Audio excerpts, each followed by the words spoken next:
how we are going to start is firstly, I'd just like to say thank you for coming along. Like, it's lovely to see all your faces.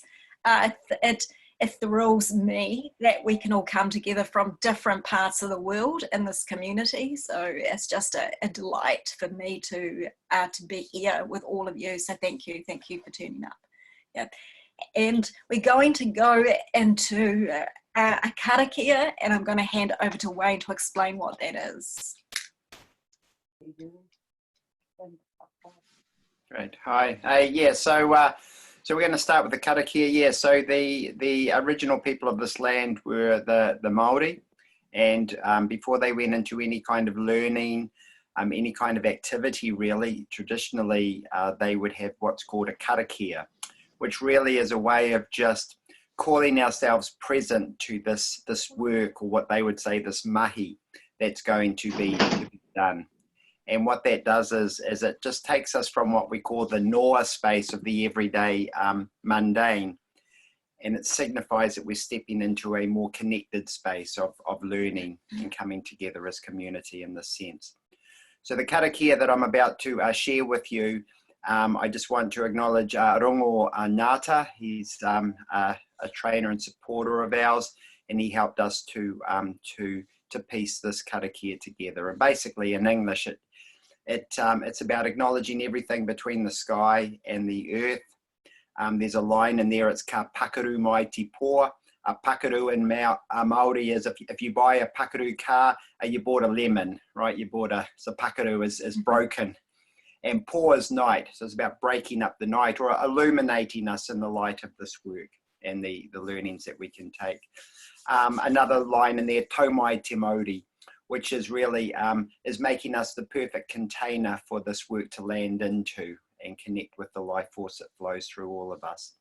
So I'm gonna share this karakia, and then from there I'll hand over to Deb, and she can get us started. So this is called karakia timatanga, which it signifies a new beginning, a new coming together for us in this space. Manua mai te mauri nuku, manua mai te mauri rangi. Ko te mauri kai au he mauri tipua, he mauri tawhito. Ka pakaru mai te po, tau mai te mauri. Haumi e, hui e, taiki e.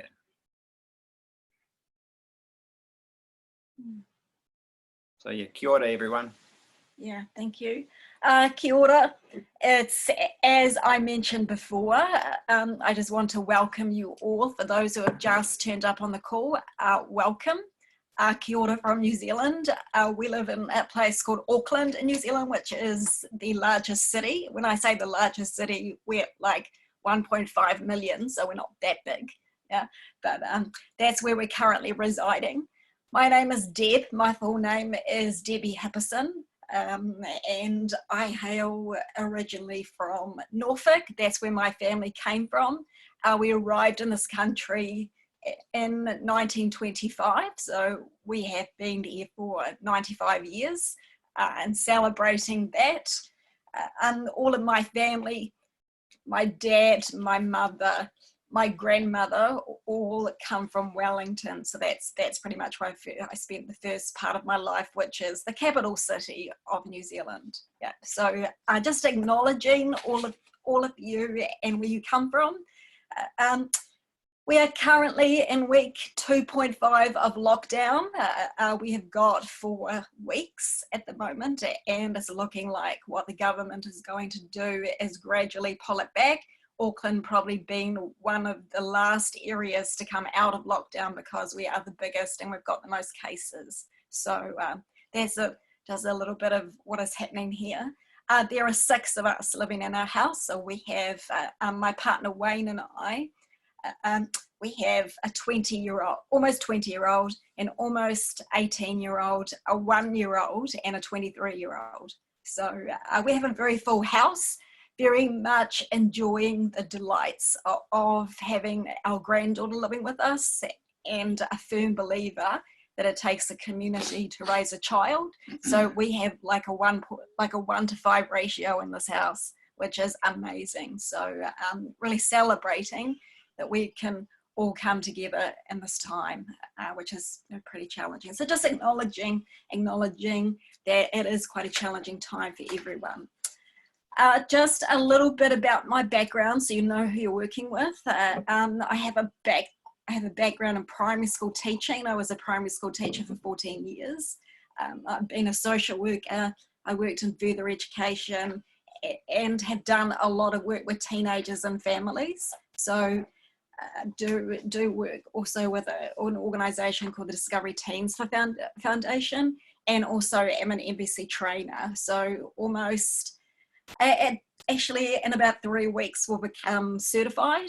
Wayne and I are going through our NVC certification at the moment, so feeling quite excited about that. Have been teaching or sharing the NVC since 2009. And a lot of work that we do with families, we intermingle NVC with dynamic governance, and we really find that really supports people to connect and to hear each other in the work that we do.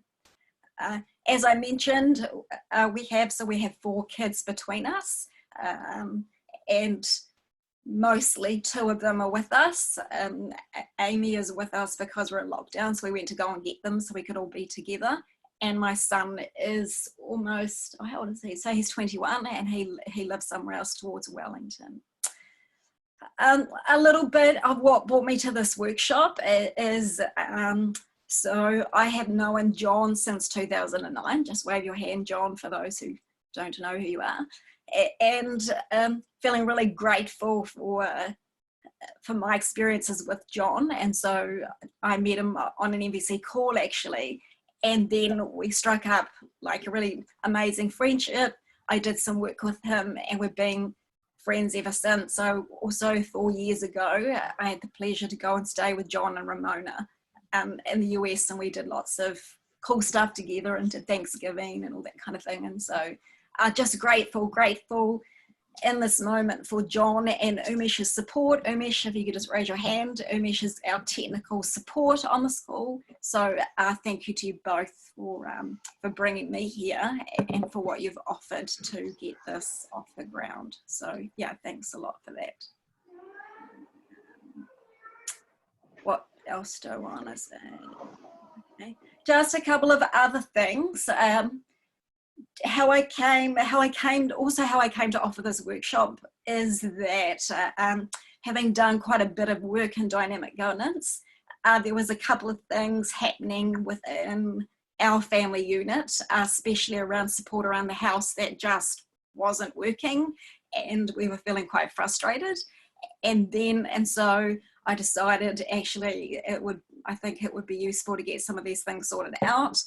And I called a family meeting, and we did this process. So not only have I learned about this process, but currently we are implementing this process within our own family, and also it's fundamental in working with other families. The first meeting that we had, there was a little bit of resistance. It was like, do we have to do this kind of stuff? And what was quite interesting that came out of the meeting actually was a lot of the challenges that were happening in our family actually were about to wane. And so the kids had lots of stuff like, oh, Dad, you're never on time to go and take us to stuff, and et cetera, et cetera. And that was quite hilarious. And then, so we had a bunch of really amazing outcomes that came out of there, and there's a lot of the processes or the decisions that we made that we still currently use even over the last couple of years. And so we're constantly tweaking.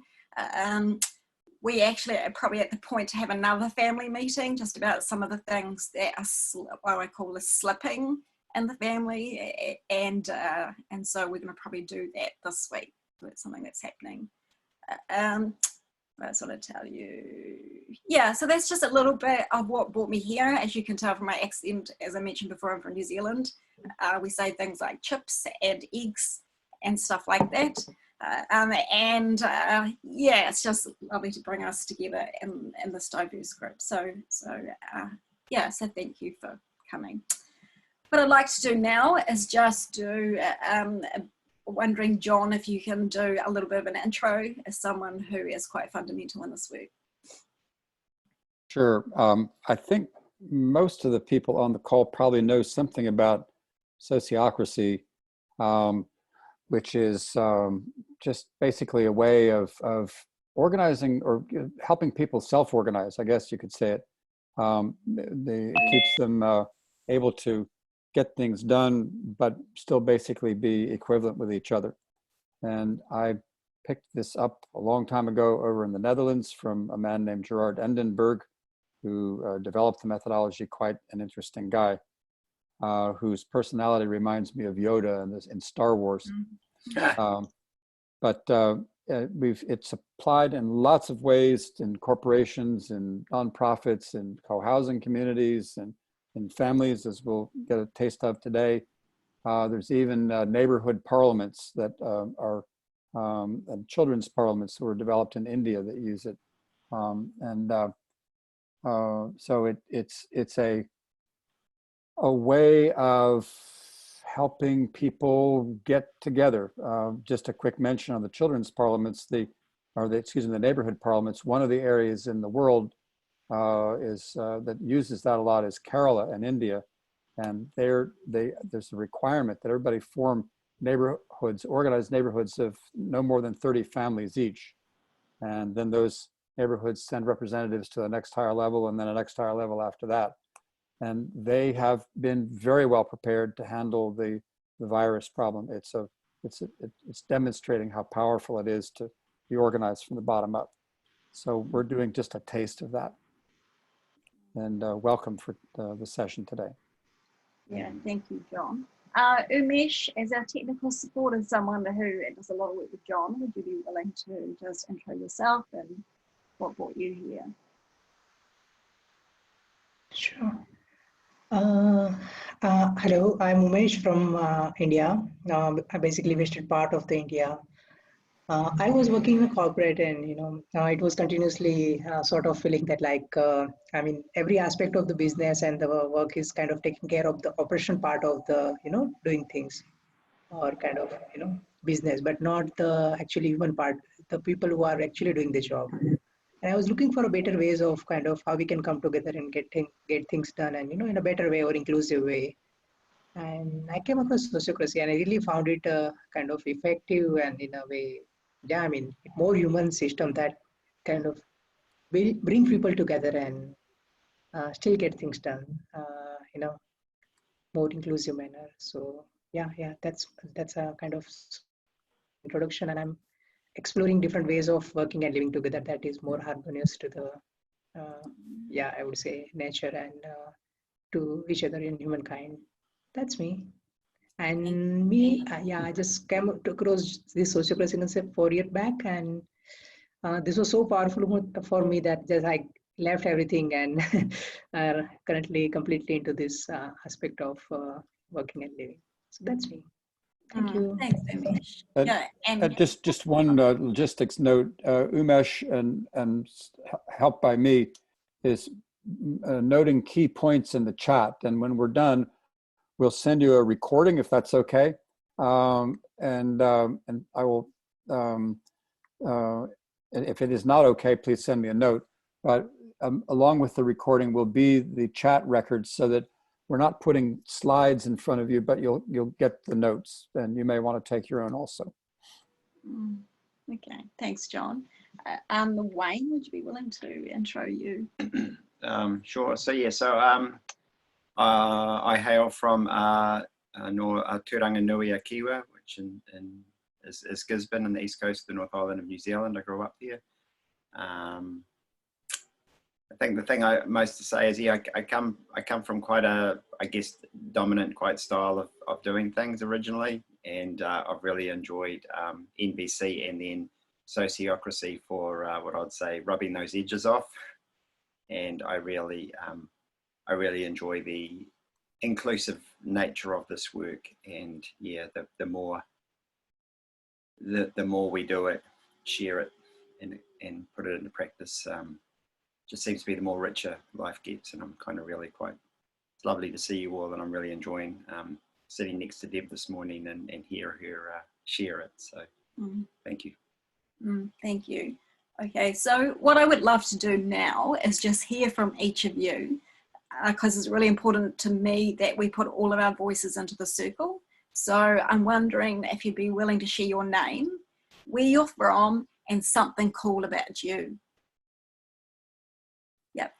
And I'm just going to go around and name the people in the group, and hopefully I'll get everybody. I'm going to go off the names that are on your screen. So hopefully they are your names and not someone else's. So we'll see what comes out of that. I'm going to start on what's my top left. Moto G. Oh, where's he gone? Hold on, there he is. I wonder if Umesh, you could unmute people. I think we Oh, I think he's dropped off actually. Oh, Patrick, are you okay to go first? Yes. My name is Patrick Siebert. I live in Austin, Texas. I've studied the Feldenkrais method since about 1981, where I met Moshe, and met Marshall in 97. I had a lot of physical healing from the Feldenkrais method, but there was still a lot of unspoken to emotional trauma. So emotional trauma is a little, let's say my angry nature, that's a little more truthful. And I found Marshall's work really coincided. So I have a quick little story.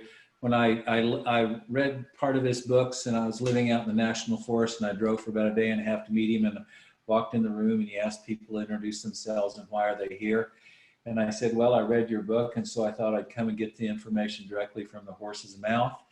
And Marshall said, well, you're at the right horse. I'm not sure which end it's going to come out of, but, and so as soon as he said that, I was like, okay, you're my guru of no gurus, so I'm on board.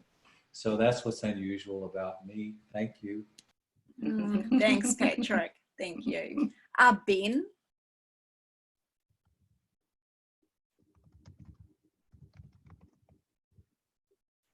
Okay, there's two of us here.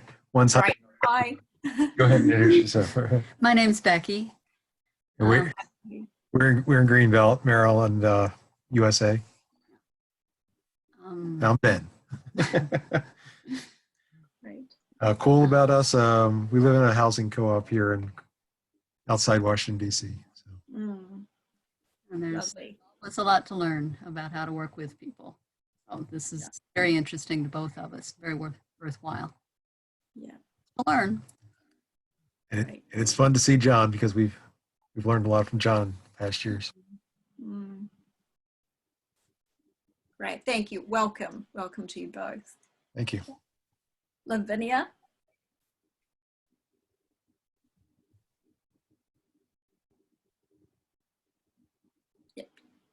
Hi, everybody. So I'm Lavinia Freitas. Some of you might know my husband is Stefan Wiesbauer, who was at the board of CNEVC for quite some time.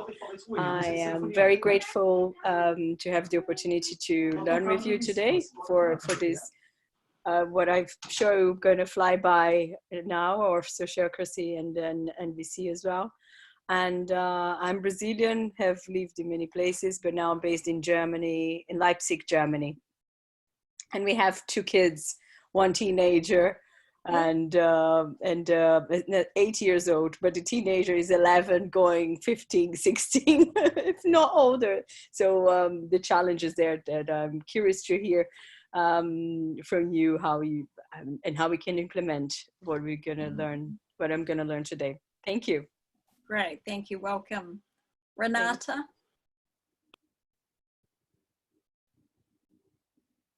Hi, I'm Renate. I also live in Auckland, New Zealand, and I am originally from Germany, but I have lived on a number of continents around the world, but this is home now.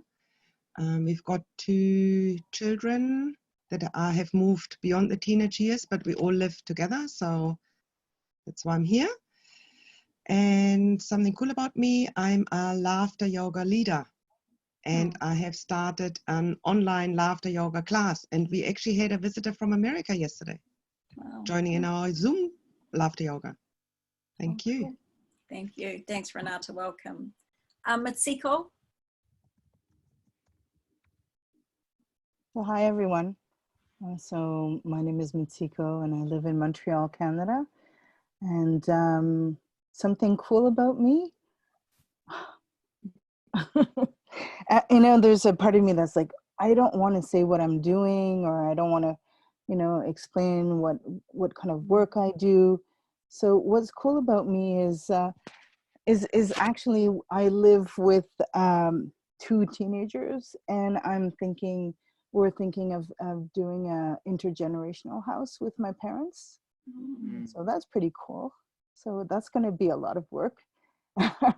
Family meetings are very difficult with 2 neurodivergent kids and 2 neurodivergent adults. And if we add my parents, that will be 2 other neurodivergent elderlies. So that will be very interesting.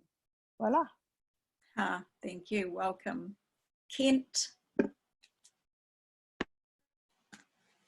Hello, everyone. I'm Kent Smith. I'm in Abilene, Texas, out west of Dallas-Fort Worth, a couple of hours.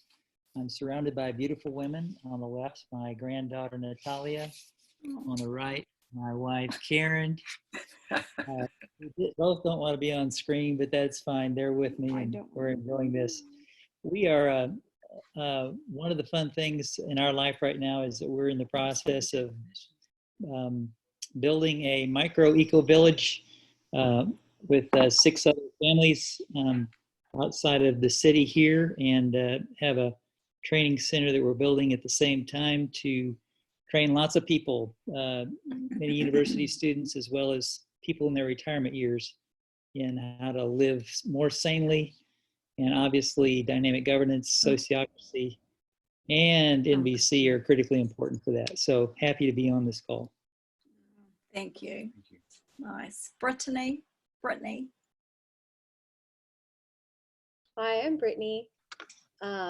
We've also lived a number of places. We recently moved to Paulsbo, Washington, outside of Seattle, back from living on Kauai for the last 6 years. And I met John when I was living in Italy on a conference class. Something interesting about me, I am about to publish a Creativity Catalyst card deck, which is a group of archetypes and patterns in creativity that I've identified over the last 15 years of my work. This is Daphne. Do you want to say something about yourself? They have to say my name though. They want you to. She wants you to say her name. Okay, Daphne. Hi, Daphne. Say hi. Hi. Do you want to say something about yourself? But first, let me just get a little print because I'm doing some art. Oh, cool. We just did a rainbow Easter egg. Oh, nice. And my fiance Benjamin may pop in here, as well as our new honorary quarantine housemate who's living with us through this. An old friend of mine named Jen, who's a nutritional therapist. Mama, I'm supposed to talk to them. Thank you. Welcome. Welcome. Over. Welcome to the call, Brittany. And Daphne. Jane. Hi, yes. I'm Jane from Findhorn in the far north of Scotland. What's cool about me is that I've been a permaculture design teacher for nearly 30 years. And when John Buck first came here to Scotland to work with us, I was very instrumental in getting him to come back quite a few times. And I noticed the real fantastic synergy between permaculture design and sociocracy, and I'm very grateful that that started to come into the whole permaculture design world. And what else is cool about me is that I have a 2-year-old grandson, and I am the coolest grandma, amazing grandma. I'm called Nana Jane. And I also have a small tribe of goddaughters, one who's a young autistic woman.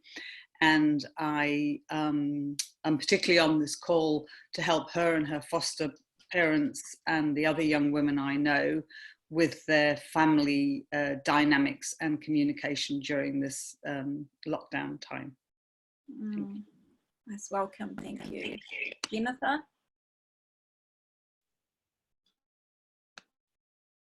You're on mute. Sorry.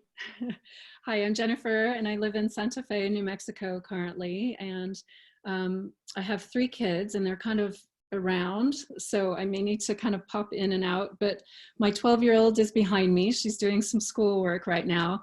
And I know about NVC. It's been something we've known about since our oldest was little. And from before, but the sociocracy piece, I don't know anything about. So this is all totally new to me. But a friend here in Santa Fe had sent the link, and I thought, hey, you know, that sometimes the best things in life happen that way, that things fall in your lap and there's a reason for it. So I'm just here to learn more. And I feel like anything regarding NVC, which we've kind of fallen out of the loop of too a little bit, just with the busyness of life, it all helps with family dynamics and communication, and anything like that never hurts. So that's it. Yeah, thank you. Welcome. Thank you. Deborah? Yes. First, I want to apologize. For some reason, I keep being taken out of the loop and then being brought back in. And I'm sure that's somewhat intrusive for the group, and it's annoying to me.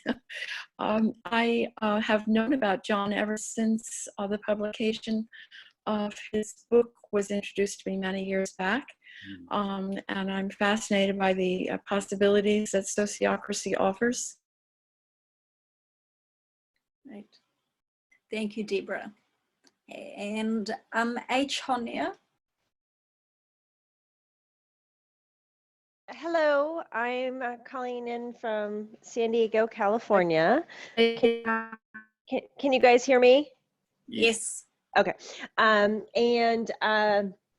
Something unique about me is that I'm normally at a university teaching college students, but currently I am at home with my 12-year-old navigating home and homeschooling, which apparently I'm not particularly successful at. So we're on the call listening to how we can do family decision making without micromanaging. Okay, awesome, thank you. So I think that's everybody. Hopefully I haven't missed anybody. Grateful to hear your voices, where you're from, your parenting background, and what's cool about you. Like, it just brings us all together as a community to hear all our voices. And it's lovely to see so many young people, as in younger than me, on the call. So it's really cool to see families. So thank you for coming along. As you know, and so there are some of you that have sociocracy experience, some of you who have NVC and sociocracy experience, some of you who are completely new. This is what I would call an intro workshop to family decision meetings. Massive apologies if you're on this call and you're going, oh, I've done all this before. It's definitely a taster or intro just to give you kind of like a lead into it. Some people call it sociocracy. My preference is to call it dynamic governance. The reason for that is I enjoy the word dynamic. It really speaks to the life energy in the work.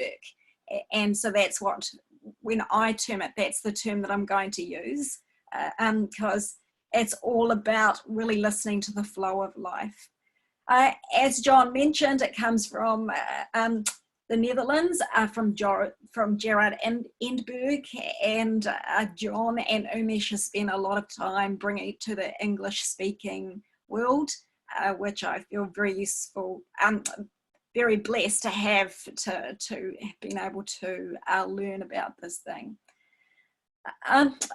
As I mentioned before too, I just want to acknowledge all of us. It's a tricky time, and that we're at home, we're with our families, trying to juggle lots of different things, and it's, you know, it's having these meetings and attempting to keep everybody harmonious can be challenging. So definitely, this is a tool that we are finding useful in our own family. We've got like about an hour in this workshop. it is important for me to take time at the beginning to hear the voices so we can all get connected. And for this workshop, what I'm going to ask you to do, if you can have pen and paper with you, because I'm going to be inviting you to take part in a couple of parts of the process. So if you could just have something that you can write on, that would be really great.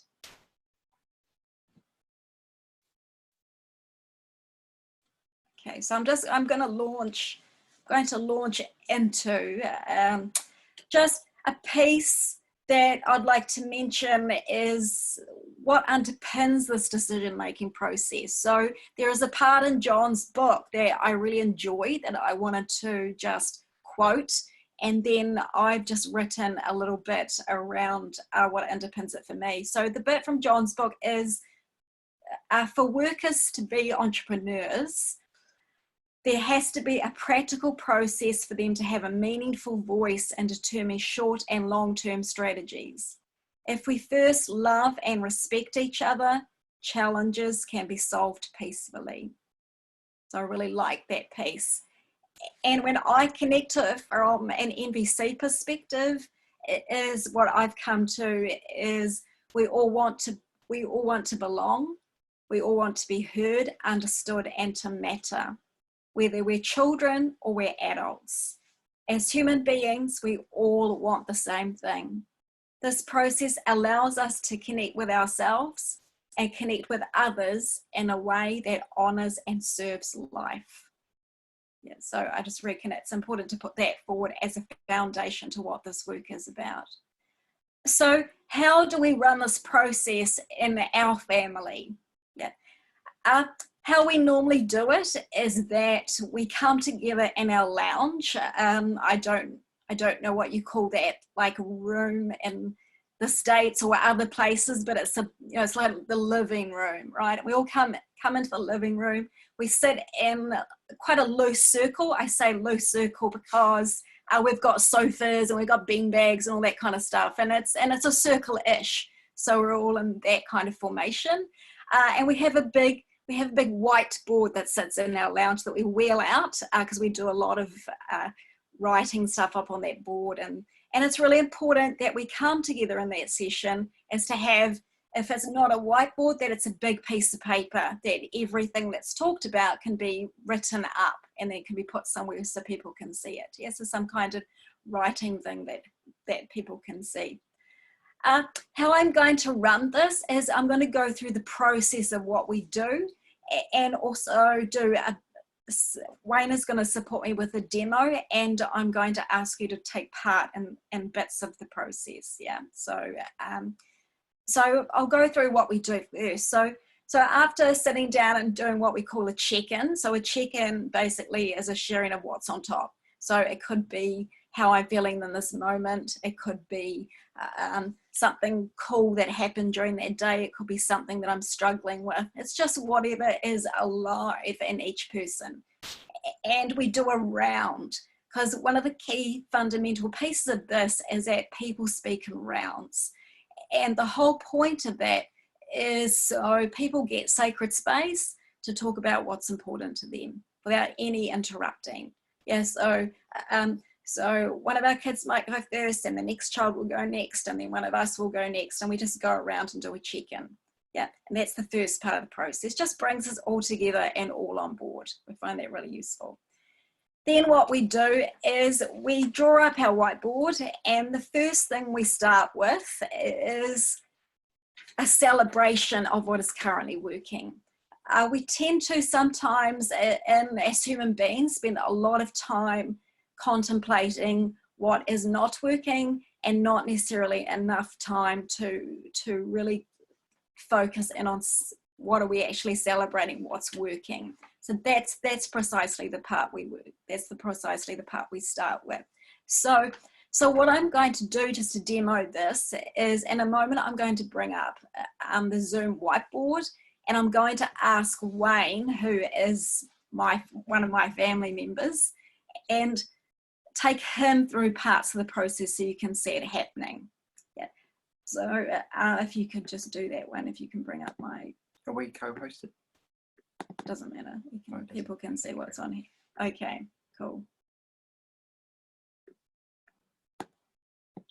Yeah. Trying to shift that. You can't. It doesn't shift. Doesn't it? Oh, yeah. Okay. Okay, great. Okay. So the first question that I pose to everyone in the group is, when you consider like all of us living together, tell me what is currently working. Like what are you celebrating? What's really cool about what's going on at home? Yeah. And then, and so if I do that with Wayne, so Wayne, I'm wondering if you could tell me what you think about our life together as a family, living at home at the moment. Tell me a couple of things that you're celebrating, that you're working. Right. So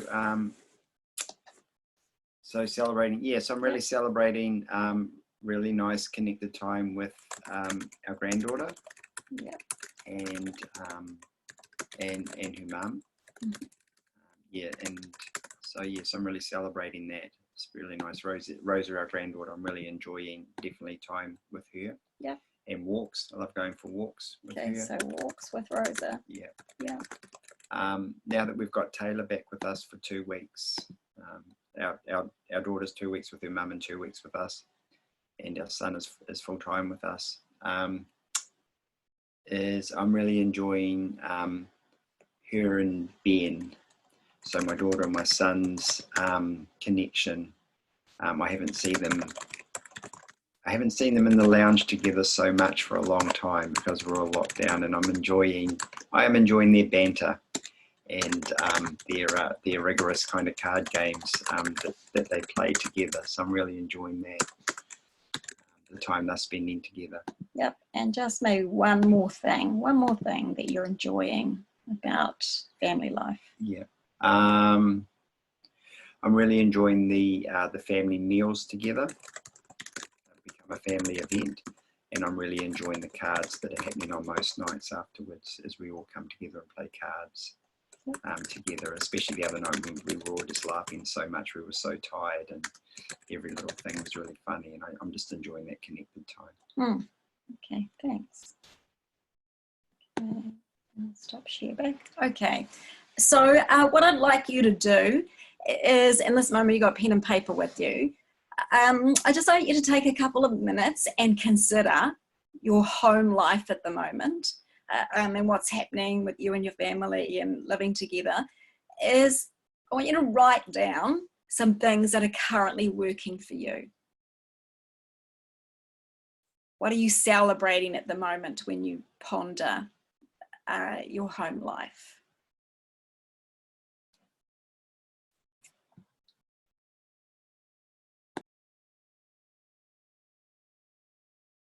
Have a look.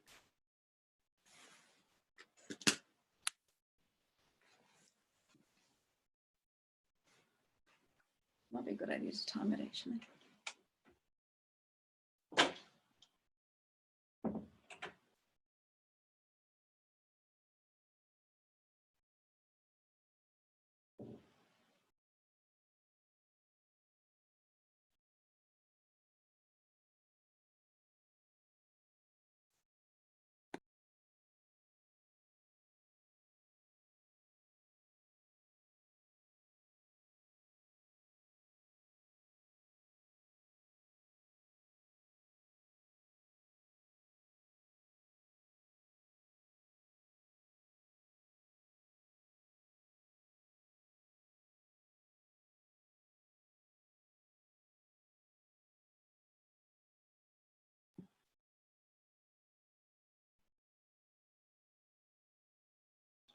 It's looking like from the people, probably about another 20 seconds. Yeah, just write down, maybe get 3 or 4 more if you want to.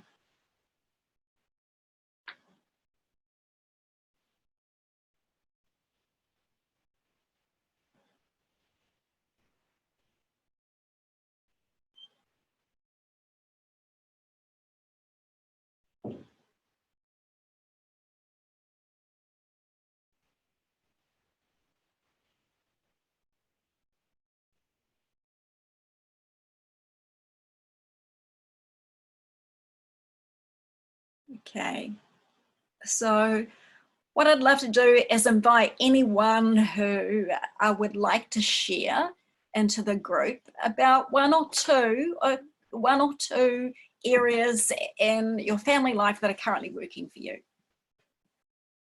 And if you'd like to share, just raise your hand and then we can unmute you. Yep. Becky. I think they're on mute. Ben's on mute. There you go. I am lucky enough to be teleworking in this quarantine. So I'm employed full-time, but I'm also home full-time. And we were concerned that there would be stresses, but there have not been. We feel very lucky. Yes. We have a lot of, we're working on communicating, but the motivation and seems to really be there. Mm-hmm. It's going well. So we're very happy about that. Because I always work at home. So now it's having two of us working at home in a small home. So. Yeah. Right. Thank you. Thanks for your sharing. Does anyone else like to share a couple of things that you've written down? Oh, is there a hand in the background? It's Daphne. Daphne? Play with my snuffies and play with my Jen and snuggle my kitties and play with my kitties and play with my stuffed animals. Cool. We were also saying that having our friend here is really nice. And what else did you say? I feel supported to do my work. Working at home, I'm also working full time, and feels like we're working together as a family pretty well to take care of all of our animals and our gardens and the house projects. Meal times have been very delightful as well. Well, thank you. Patrick? Oh, Patrick. I'm really grateful to have met Daphne because so far I understand that she's a rule follower, because when her mother asked her if she would like to speak, she said, I'm supposed to be asked to. Mm-hmm. And then she also just answered the question that was actually asked, and she gave 3 answers to the question, and all of them were right on target. So I'm very grateful in this moment to have met Daphne. I'm learning from her already. I'm not such a good rule follower, Daphne, so I need your help. Thank you. Thanks, Patrick. Yeah. And one more person who would like to share just maybe one thing that you're currently celebrating about your family life.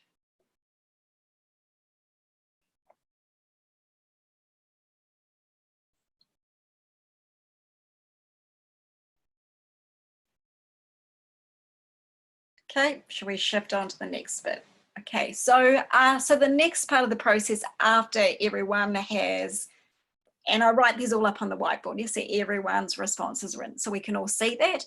And then what we do is celebrate. So we might acknowledge each other for the things that are going really well. We might choose to high five each other, and we might give each other hugs, whatever we do to celebrate, yeah, because it's, like I said, it's important to celebrate. The next part of the process is to review what's not working. Okay, so we call them, they could be little rubs, they could be just little things that are causing some irritation, just a couple of things that are not working. And I'm just going to go back to my whiteboard and ask Wayne that question. So I'm wondering, Wayne, if you would be willing to share with me, when you consider home life at the moment, what's not working? Okay, so just a couple of things. Yeah. So something that's not working. So with the introduction of Taylor into the mix or our bubble on Monday, there's not a flow. There was a kind of like a natural flow that just happened with us. So just a flow, and probably just a bit more support with the jobs and that need to be done around the place, or just support. So yeah, that's not happening how I'd like. Okay, yeah. also, just with all the busyness, our time together. So I'm kind of missing some time together with us. Yeah, just because, you know, we're busy juggling everything else. And one more thing would be sleep and rest. I've been supporting Amy with Rosa in the early mornings to give her some support, and then shifting our business from an in-person training environment to an online training environment has taken some time and energy and effort. So I think some rest and my own space in all this. Okay, so I'll put my own space. Yeah. Does that get it? Okay. Okay. So what I'd like all of you to do is a similar question as considering your home life. Write down a couple of things that currently are not working. And I'll give you about just a couple of minutes for that.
Okay.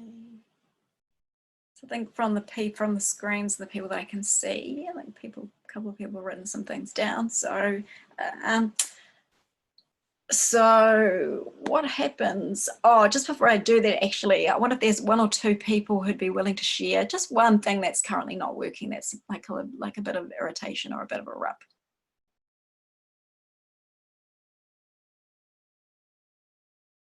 You can raise your hand if you would like to share something into the group.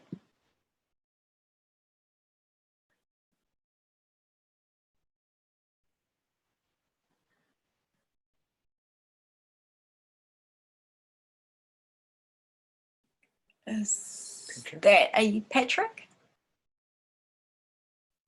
Yes. I was waiting to see if somebody else was going to have a willingness to be vulnerable, so I guess I'll go first.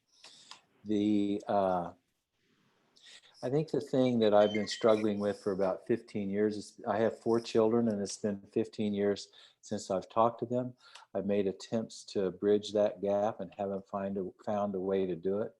And so I'm hoping for some newfound inspiration of possible ways of going about doing that. So that's it. Thanks. Okay, thank you. Thanks. Thank you.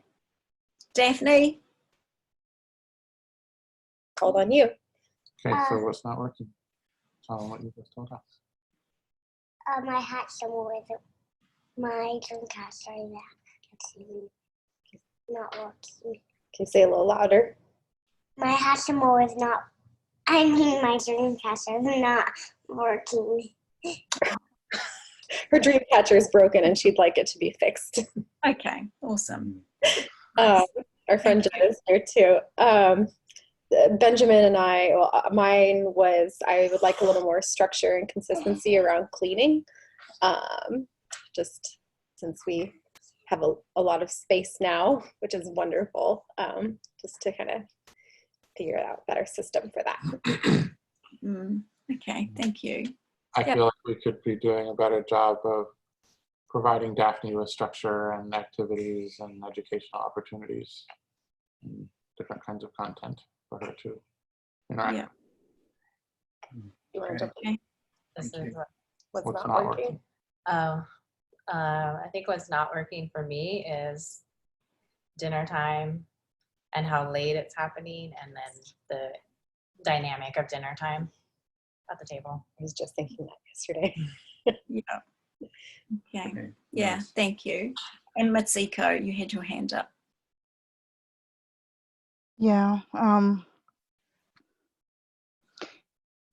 What's really difficult for me is the level of intensity that we're experiencing with the teenagers, and you know, teenager issues like depression, self-harm, pretty heavy duty. And yeah, just wondering like how easy this was 10 years ago, and how to find, you know, some ease, and yeah,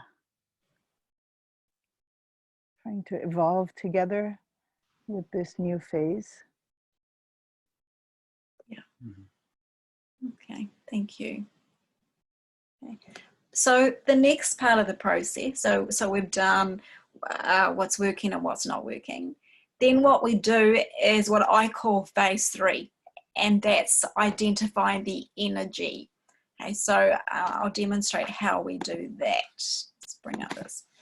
So my question that I would ask our family members is, when you look at the things that are not working, I want you to really consider what's the one thing that's bugging you the most, and how we find it where the energy of the room is. We use a thing called Sociocracy. And so Sociocracy is a tool where we can identify, like I said, where the most energy is. And so I'll ask Wayne. Wayne, you've got 5 dots, and I want you to look at the three things that you've chosen, and I want you to put your dots like on the ones that have most energy for you. So sometimes you could put 3 on one or 2 on another. You could put 5 on one, however you want to put them. Go for the ones that have the most juice for you, that you want the most change in at the moment. Okay. Oh. I'm just going to move this so you can, yeah.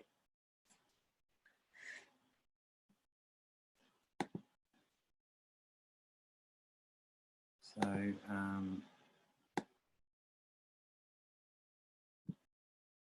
oh yeah, anyway, that's a dot. It's beautiful.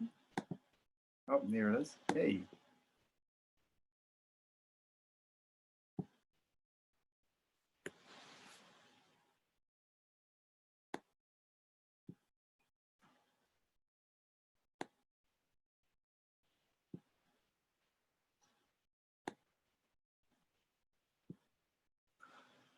Okay, cool. Okay, so I see from what you've chosen, the thing that you want most change in at the moment is the time that you and I had together. Yeah, yeah.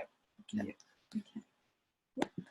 So I'm going to ask you to look at the list that you've written using 5 dots, and then dot the ones that you have most energy, that you want most change in. Yeah, and even put a circle around the one that comes out, right, with most energy.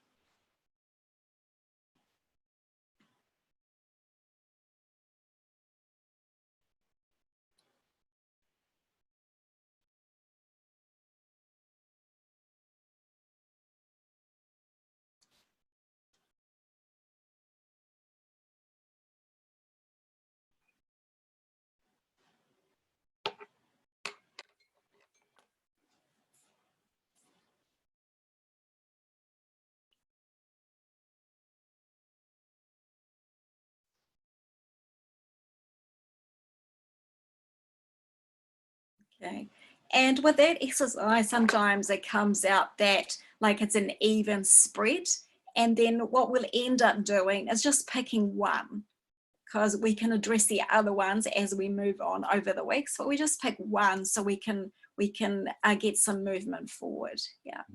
So the next phase, I call it phase 4, is brainstorming of solutions. So this is when we get creative.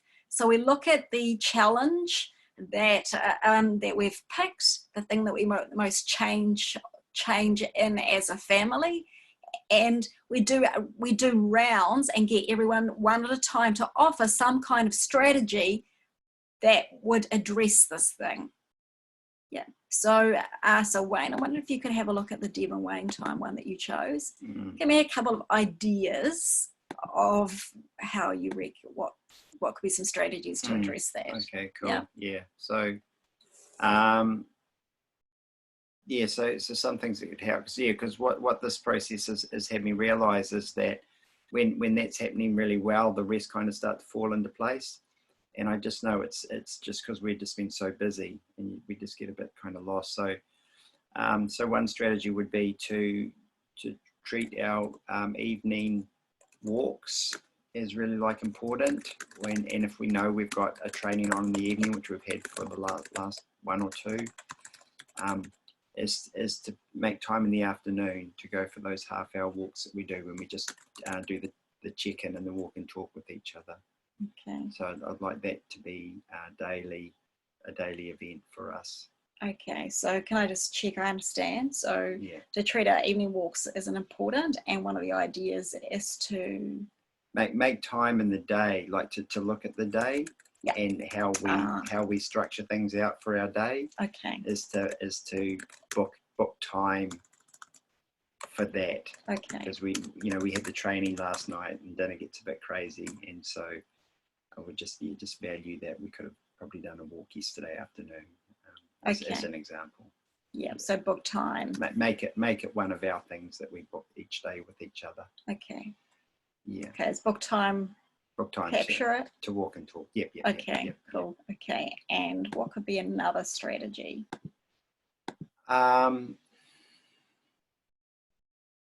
Let us get to. Yeah.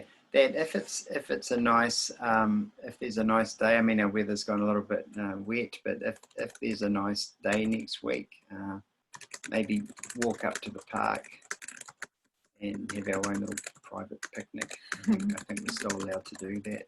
Yeah. So it'd be quite nice just to get away from the house. Maybe just take some nice food that we enjoy and sit down and yeah, just to spend about an hour just kind of hanging out outside and take our camping chairs and pretend we're camping, because I know we're really missing that at the moment. So go sit in the park under those nice trees down there and watch the world go by. Okay. Yep. Does that capture it? Yeah. Okay. Awesome. Okay. Cool. So I'm going to ask you to have a look at your list, and for about 90 seconds, have a go at brainstorming some strategies or some solutions to deal with the thing that you picked. One of the things that you picked that currently is not working.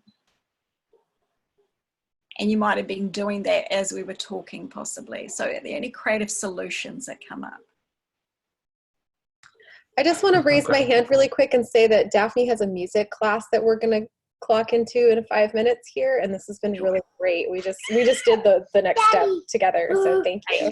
Right. And what I'm going to do, Brittany, is after the call, so tomorrow, because we've got another call tonight, I'm going to write up the process and we'll email it out so you've got everything. Something to everybody, Daphne, before we go? Yeah.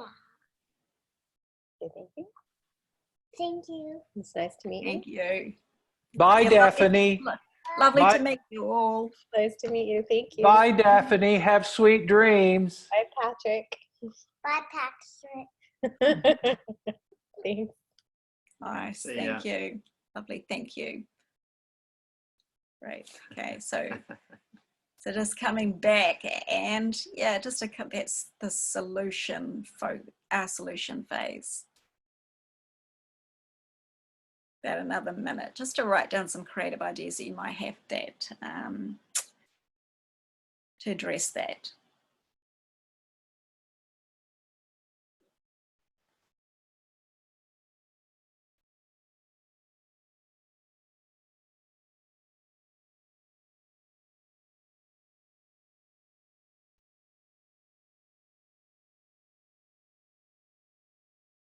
Okay, so move on to the next bit. Okay, so again, using Sociocracy is a question that I'll ask the family is, when you look at the solutions that are being offered, what's the solution that most excites you, that you have the most juice for? Yeah? And then again, every family member gets 5 dots, and they place them next to the one that they're most drawn to. Yeah, so Wayne, which ones of those do you have the most juice to if you put your dots next to them? And I'm going to ask you to do that at the same time we're doing this. Is look at your solutions and even circle the one that's the most exciting for you.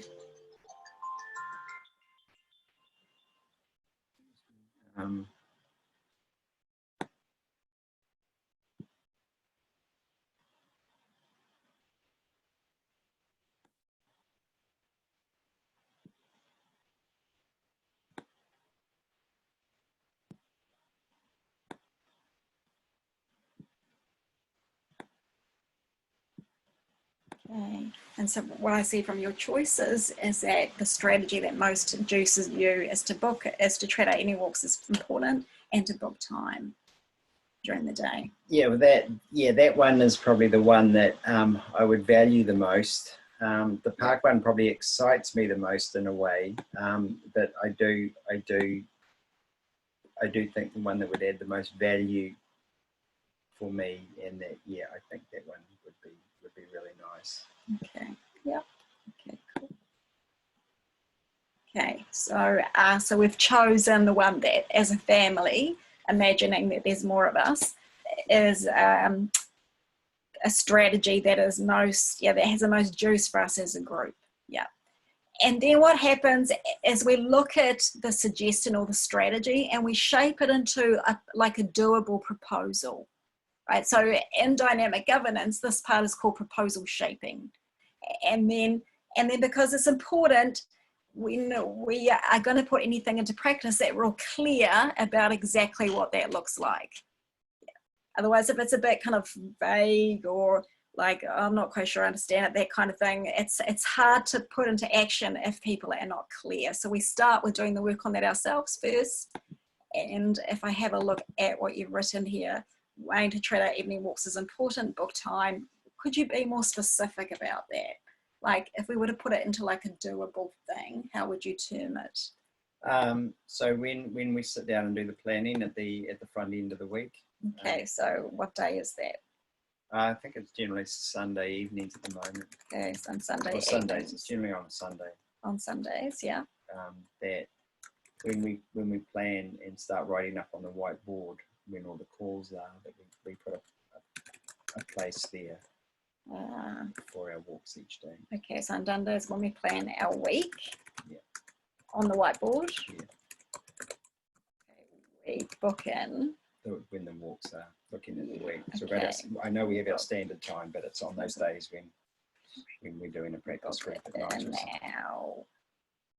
our walk times. Walk and talks. Okay, walk and talk times. Okay, yeah, so on Sundays when we plan our week on the whiteboard, we book in our walk and talk times. Yeah. Yep, so it's pretty clear, eh? Yeah. Okay, awesome. So we get it to something that's doable, right?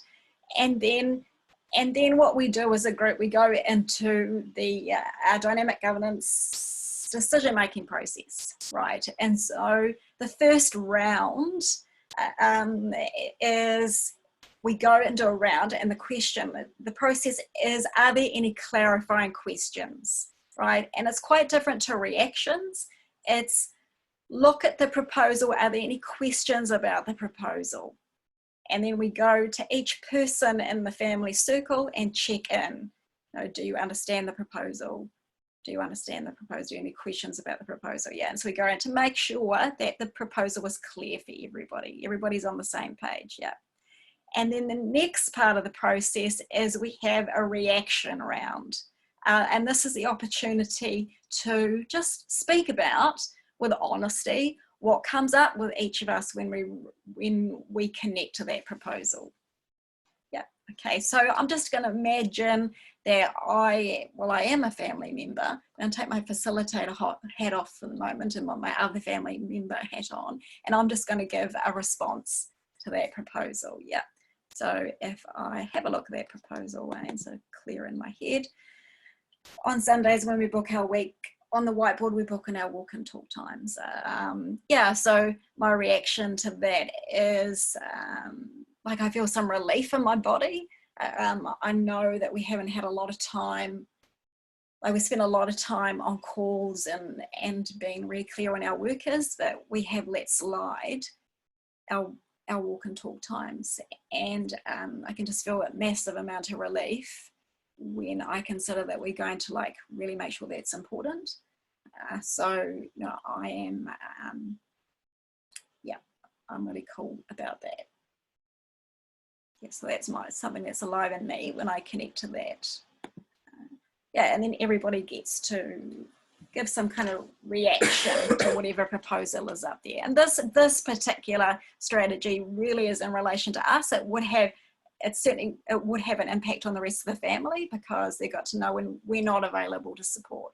So someone in our family might go, well, you know, my preference is that we're all having dinner together, and so I wouldn't want the walks to happen at 6 o'clock, as an example. Yeah, and so that kind of thing might come up in our family.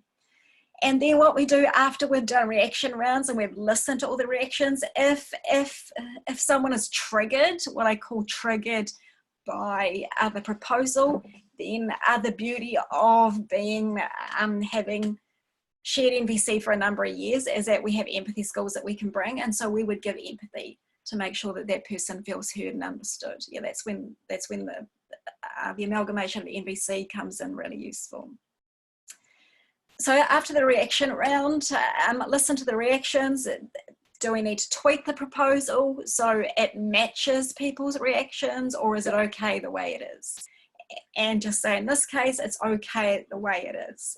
And then what will happen is at the fourth round, which is the consent round, I give consent. Yes, I agree with this, also happens. So I would go to Amy as an example, and I would say something to her like, rather than use the word consent, because consent in New Zealand, a lot of the talk about consent is more to do with sex. And so sometimes it's challenging to, if I say that, people are going, what? So I might say something like, are you cool with this? Does this work for you? Yeah.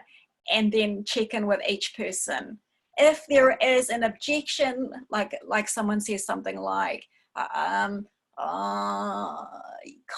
of, and then I might listen to what's going on, and then I might say to them, you know, is it something that you can live with for 2 weeks? Can we trial this? Yeah. And then the person might go, oh yeah, you know, I'm good with that. Yeah. And so, so really listen, whoever's facilitating the process, or really listen to making sure it is a full consent and not just like, oh yeah, oh you'll do it, that kind of thing. Yeah, so we're really listening for that. And then if the group has consented and we've got through this process, what we do after that is we celebrate an important part of the process, because we've been through this process and we've got to the end and we've got a way to move forward. Yeah, and then we just celebrate as a family and say, hey, that's awesome, or however we choose to do it.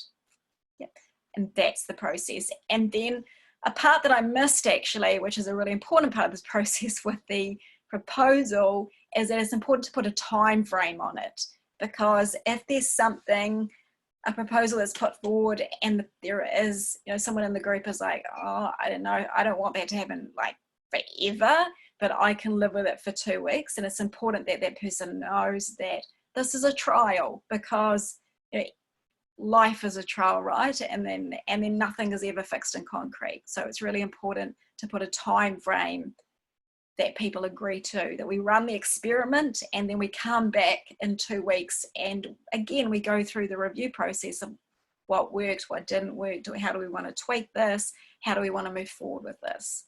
And so it's like that life energy and action is that flow of life that keeps on going, and that's pretty much the process of what we do. So I want to check in at this point if there are any questions about anything that we've talked about today. And if you have a question, questions, comments, whatever. Jane. Yes, first I just want to say how delightful. I feel just pulled into this rational, loving culture that I adore of sociocracy and NVC, and I've just been thrilled to be with you all this evening. And my question is, do you, in your family, do you take it in turns to facilitate the meetings, and are you always very clear who is actually holding the facilitation role? Yeah. Okay, so my response to that is primarily in our own family has been Wayne or I, and Piss, I don't. Can I talk to that for a moment? Yeah. I'm just thinking about the meetings that we have. And in the early days, because we don't do these as much now because things get their own flow, but there's going to be one this weekend just to kind of help. But the kids did take turns. That's right. Ben found them a bit long and drawn out, so he agreed to facilitate to speed them up, and that was a lovely work in progress, and it was really nice. And the other is and then Taylor ran one, and Amy was living back here then before she moved out, and so the kids did take turns. We'd offer it up, and we'd choose it at the end of each meeting. So Deb and I ran the first few. And then we put it out there who would like to run one. Ben jumped up, and then the next one Taylor. So yeah, it's quite neat.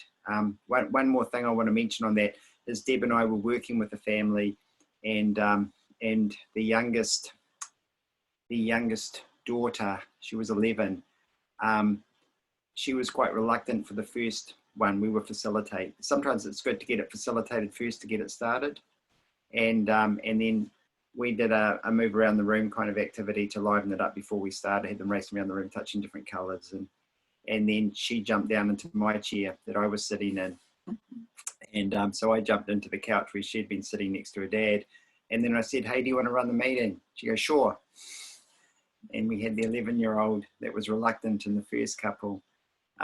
She ran 3/4 of that meeting with some support from Deb. And then his sister, who was 14, was like, "Oh, can I get a turn?" And then the sister ran the end piece of the meeting. So just being open. You just never know. But quite often the kids, after they see it run a few times, they want to jump in and have a go. I hope that answers that. Yeah, does that answer your question, Jane? Great. Sorry, I was muted. Yes, that does. Thank you very much. Awesome, thank you. Any other questions or comments? I have a question, Pat Siebert in Austin. I'm curious why you call it a chicken. Oh, right. Okay. In Texas talk, that's a check-in. Oh, check-in. Okay. Yeah, check-in. That's what you talk kind of funny down there in Texas. Because the image that I come up with is a chicken running around with its head cut off, and that seems to be the way most meetings go. Is let's just slaughter one of the innocents and see how that works. Oh.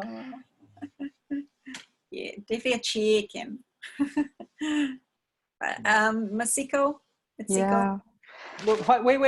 Oh, sorry, I didn't hear an answer to my question. Why do you call it a chicken? Oh, okay. So it's a serious question. Yes. Okay, just checking.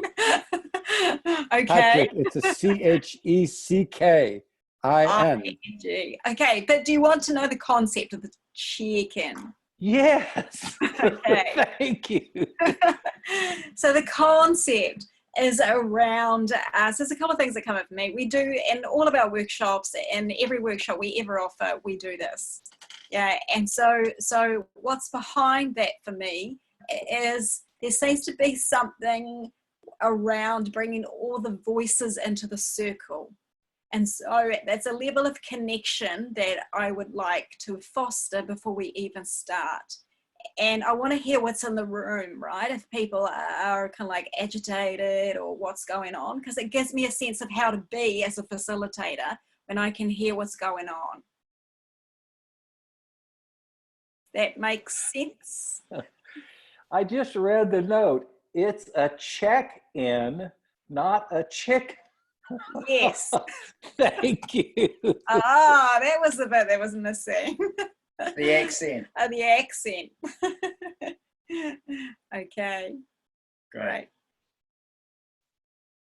Okay. Any other questions? Not about chickens. Okay, Kent. Oh, sorry, Masiko, you were next. It's really, really interesting because this is, I actually, I'm actually, this is something we do at home. And I just realized that, this is nothing new, but there's such a level of intensity and I guess my children really need to be heard from somebody else than me or their father. Yeah. Because basically our family meetings are appointments with me and dad alone, or else it's just too difficult. So I'm guessing, we're in, a very intense teen period, and it's time to actually use the community, a larger community than just mom and dad, because mom gave birth to that child. Oh my God, how dare you? Somebody really needing empathy, basically. So so I'm guessing sometimes we need to get some outside support. Yeah, absolutely. And that's why we have families contacting us to come in and facilitate, and because it's been to hold all of them, because mums and dads too, right, have challenges, things that are not working, and it's important for everyone to put their voice in and to be held. So that's precisely it. It takes some strong holding, and that's what we recommend when that kind of thing goes on, that we bring in someone from the outside who can hold everybody. So that's precisely it.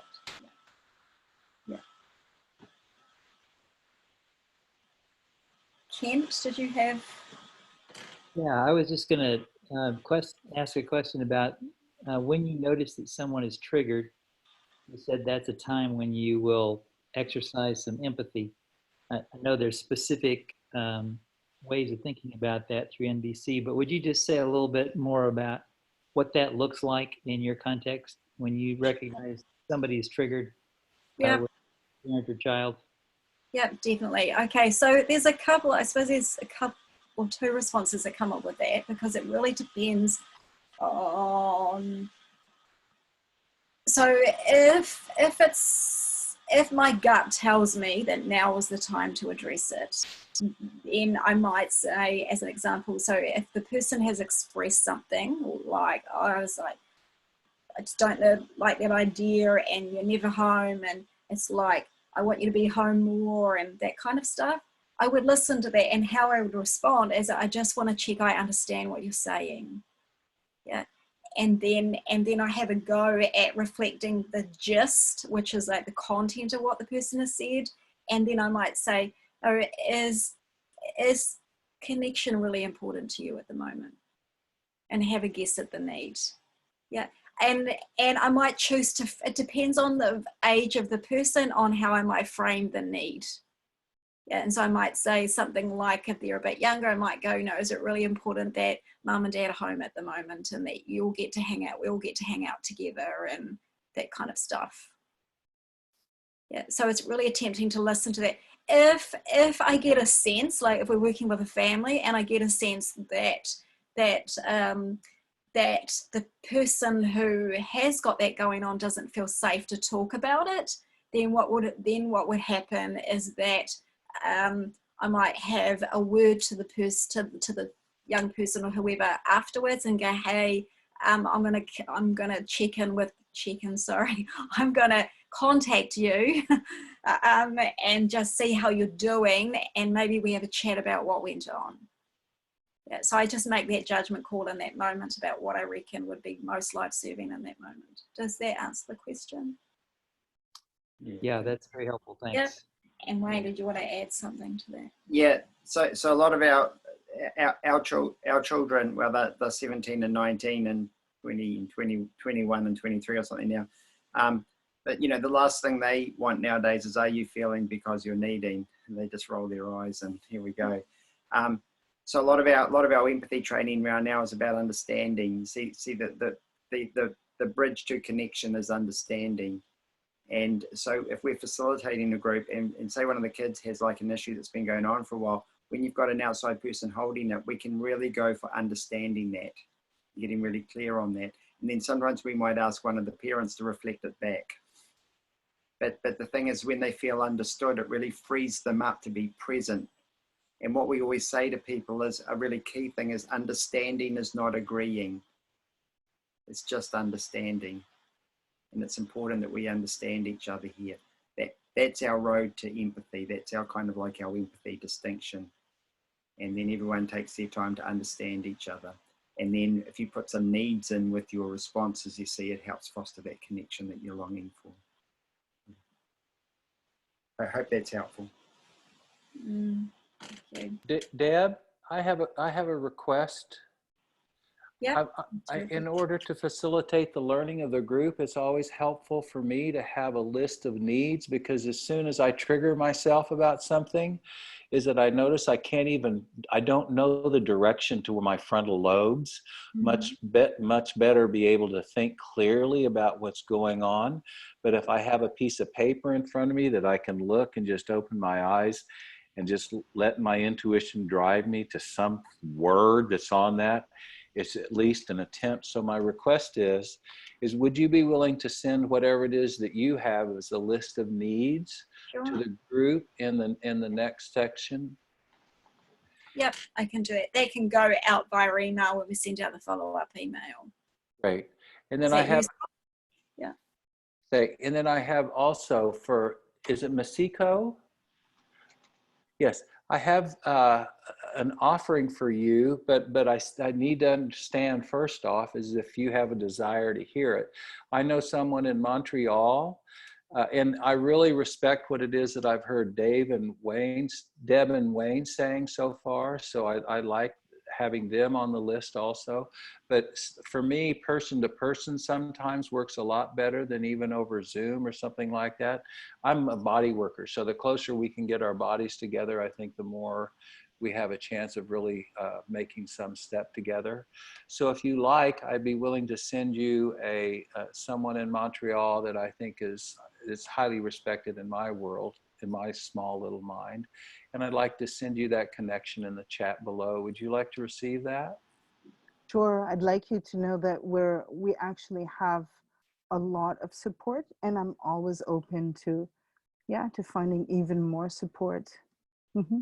Great. I'll send you an email address. Thank you. Okay. Thank you. Okay, I'm very aware of time, so we've got about 7 minutes, and what I'd like to do is just say one more thing and then go into a bit of a close. So just honouring time really, and the time that that you've put aside to be here. So just in also response to that is that we are open to also supporting. So if you do want to do any further work with us, and currently the only option we have is Zoom, because with the lockdown and everything like that, is that totally happy to come into your family world and help and support the facilitation of a meeting. So that is also out there, and I know that John's up for that.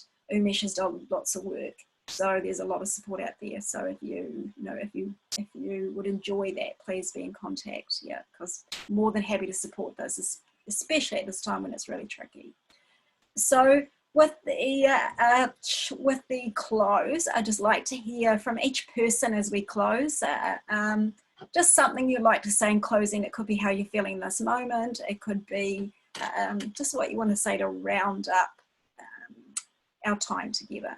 Jana's going to go around the circle. So John, do you have anything you'd like to say to close? Oh, you're on mute. Yep. Thank you so much, Deb and Wayne. It really just enjoy how relaxed and easygoing you are as you teach. One thing I do want to mention is that I'm putting in a note in the chat to everyone. If you would be willing to make a donation to help make it possible to have more of these sessions, the donations would be appreciated. Just it's whatever you want, or if you want. And the link is to a PayPal link that's for something called the Center for Dynamic Community Governance, which is a charitable nonprofit, which means that there are no transfer fees. And so it's just you don't lose money to PayPal. So that's the link in there in case you want to avail yourself of that. And thank you everybody for coming. I've enjoyed reconnecting with some of you and meeting new persons. Yeah, thanks, John. Patrick? I have one word. Daphne.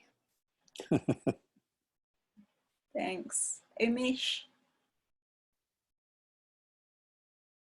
I'm feeling, thankful, kind of the way it has happened, and yeah.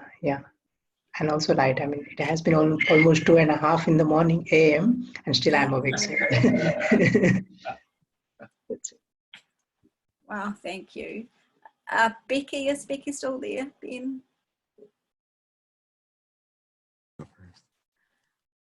I just want to say thank you very much. Thank you.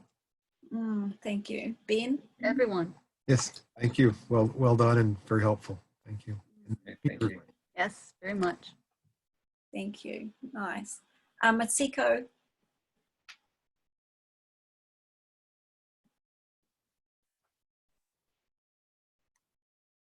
Oh, I think you're still on mute. Still on mute. Still on I'll mute. try to unmute her. Yeah. Hold on. Hold on. Still on mute, Mitsuko. I'm not able to unmute her. There we go. Hi. Hi. Okay, so you can hear me. Yes. Just extremely grateful, for this this moment. This is something I practice at home, and not just at home, but I teach as well, and it's just so beautiful and so and loved. Each one has their witty, as they say in the Maori. The way the energy goes through you, and really enjoyed, seeing you're witty, as they say. Does that make any sense, witty? It does, yes. Yeah, the life energy, yeah. Yeah. Thank you very much. Thank you. Thank you. Nice. Jennifer? Yes, thank you very much. There were a lot of great points. Very simple, and just they make a lot of sense. And I will be incorporating them very soon with my family, even though the kids are on the younger side. I think it's good to start these habits young for them to start to have this awareness about the communication as a family dynamic. So I'm very happy to have been reminded of a lot of these things and to be introduced to sociocracy in general. Thank you. Yeah, thank you. Kent? Well, it's just been a great pleasure to be on the line with all of you and from all over the world. I always love the reach of these important ideas that we're working on. And I love the clear, straightforward, and really helpful presentation of this process. It's just really, I think, really useful and really valuable. And like several have said, I look forward to applying it right away. Thanks again. Thank you. Nice. Jane? Yes, I feel really nourished and just delighted. All of this material is stuff that I'm very familiar with. My own business is called Marvelous Meetings, so I'm a meeting facilitator. But there was something about the way you've presented it, the way you used your own examples, the leisurely atmosphere you've brought to the whole thing, the inclusiveness, that I just feel so very, very happy to be connected with everybody this evening, and particularly you two. Thank you very much. Thank you, Jane. Thank you. Nice. Lavinia?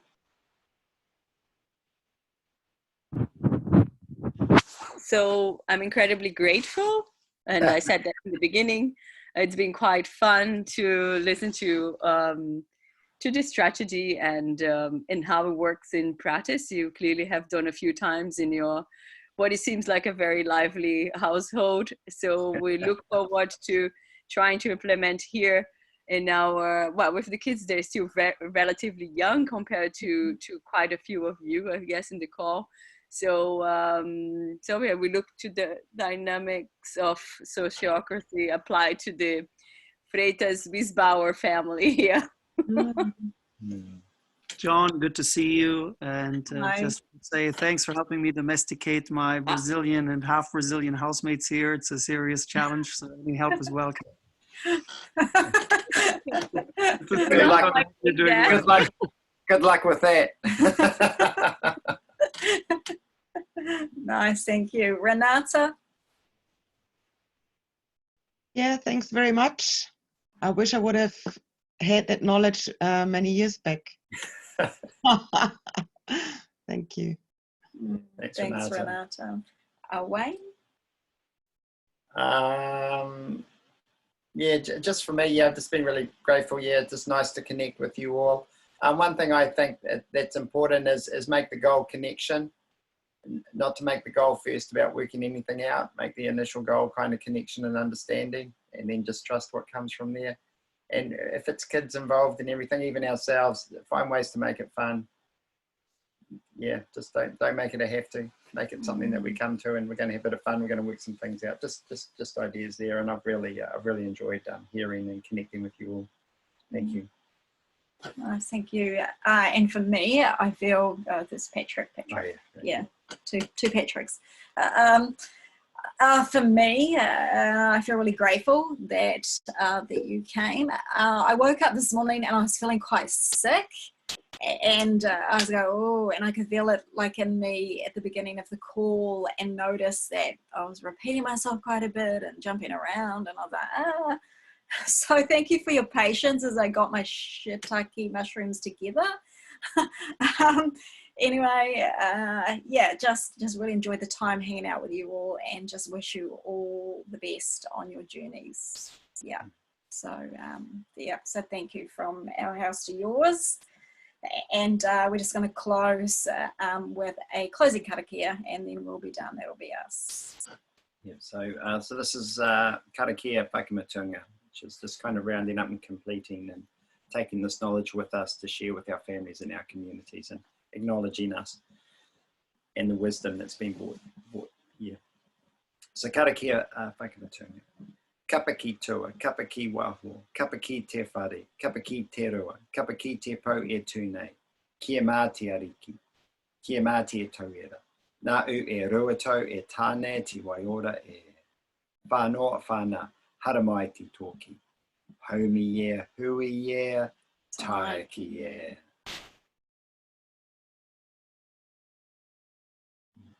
Okay, that's a wrap. Thank you all. Cool. Bye for now. Yeah. Yeah. Thank you for tech support from India. Yes. Yeah, thanks, Umesh. I reckon. Yes, 2:30 in Umesh, the thank you. morning. Impressive. Committed. Yeah. Thank you, John Buck. You're welcome. Good to see you all.